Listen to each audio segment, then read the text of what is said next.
Hello বন্ধুরা, কেমন আছো? আশা করি তোমরা ভালো আছো আর সুস্থ আছো। আমার চ্যানেল নতুন বন্ধু হয়ে থাকলে চ্যানেলটিকে সাবস্ক্রাইব করে রাখার অনুরোধ রইল।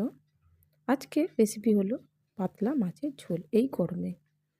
এখানে পেঁপের টুকরো নিয়েছি লম্বা লম্বা করে, আলু নিয়েছি আর মিষ্টি কুমড়ো নিয়েছি, আর এখানে সতনা ডাঁটা নিয়েছি,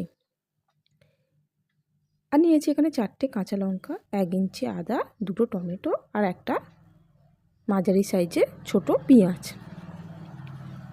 এবার আমি তোমাদেরকে দেখাবো তেলাপিয়া মাছ দিয়ে এই মাছের ঝোলটা বানিয়ে। তার জন্য এখানে তেলাপিয়া মাছ নিয়েছি আর এখানে বড়ি নিয়েছি। বড়ি দিয়ে মাছের ঝোল খেতে যে কী ভালো লাগে তোমাদেরকে কি বলবো, তোমরা বাড়িতে একবার বানিয়ে এইভাবে খেয়ে দেখো। এবার আমি লবণ আর হলুদ দিয়ে মাছটা ভালো করে মাখিয়ে নেব। তোমরা যে কোনো জ্যান্ত মাছ দিয়ে এই রান্নাটা করে নিতে পারো। এবার গ্যাসটা অন করে কড়াটা বসিয়ে দিয়েছি, আর কড়াতে আমি এখানে 5 থেকে 6 চামচ সরিষার তেল দিয়েছি, কেন এই তেলের মধ্যেই রান্নাটা পুরোটাই আমি করে নেব। বড়িটা ভেজে নিলাম লাল লাল করে, তারপরে মাছ ভেজে নেব। এখানে মাছগুলো আমি সবই দিয়ে দিলাম, 4 টুকরো মাছ। তোমরা যে কোনো জ্যান্ত মাছ দিয়ে এই ঝোলটা বানিয়ে খেয়ে দেখো, খুব ভালো লাগবে। আর এই ভালোই তো গরম পড়ে গেছে, আর গরমের সময় যদি সবজি দিয়ে পাতলা করে মাছের ঝোল করা যায় তাহলে দুপুরের খাওয়াটা খুব তৃপ্তিদায়ক হয়, খেয়ে মন প্রাণ পুরো জুড়িয়ে যাবে। মাছগুলো তুলে নিয়ে আমি এবার কাঁচা লঙ্কা আর পেঁয়াজটা দিয়ে দিলাম, তার সাথে দিলাম 1/2 চামচ গ্রেট করা আদা আর 1/2 চামচ গোটা জিরে। ভালো করে এবার ফোড়নটা আমি ভেজে নিচ্ছি। পেঁয়াজটা বেশ একটু নরম হয়ে এসেছে, তারপরে আমি যে 2টো টমেটো দেখালাম ওই 2টো টমেটো ছোট ছোট টুকরো করে দিয়ে দিলাম। এবার পরিমাণ মতো লবণ আর হলুদটা দিয়ে দিলাম। হলুদ 1/2 চামচ দিয়েছি আর জিরে গুঁড়ো 1/2 চামচ দিয়েছি, আর লবণটা দিয়েছি টেস্ট অনুযায়ী। এবার ভালো করে ভেজে নিতে হবে। যখনই দেখবে মশলা থেকে তেলটা বেশ ছেড়ে এসেছে তখনই সবজিগুলো দিয়ে দেবে, দিয়ে ভালো করে একটু নেড়ে চেড়ে মিশিয়ে নিতে হবে বা কষিয়ে নিতে হবে।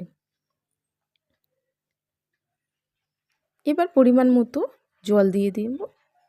জলটা দিয়ে ফেরও একটু খুন্তি দিয়ে একটু নেড়ে চেড়ে দেব। এবার ঢাকা দিয়ে দেব 10 মিনিটের জন্য, গ্যাসের আঁচটা মিডিয়ামে দিয়ে। বেশ ফুটে এসেছে আর সবজিগুলো ভালোভাবেই সুন্দরভাবে নরম হয়ে গেছে। এবার আমি এর মধ্যে ভেজে রাখা মাছগুলো দিয়ে দেব।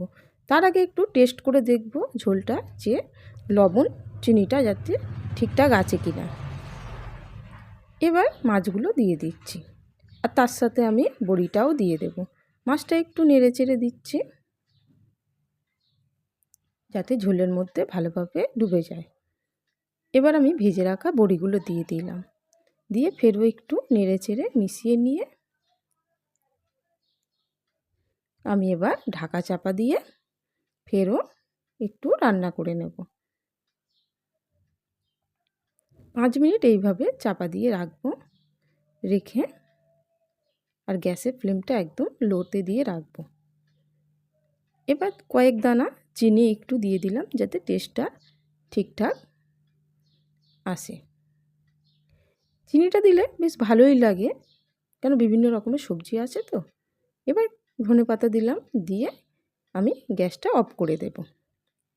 একদমই রেডি হয়ে গেছে আমার এই মাছের ঝোলের রেসিপিটি। আশা করি ভালো লেগেছে। ভালো লাগলে আমাদের চ্যানেলটিকে সাবস্ক্রাইব করে রাখবে, আর লাইক কমেন্ট শেয়ার করতে একদম ভুলবে না।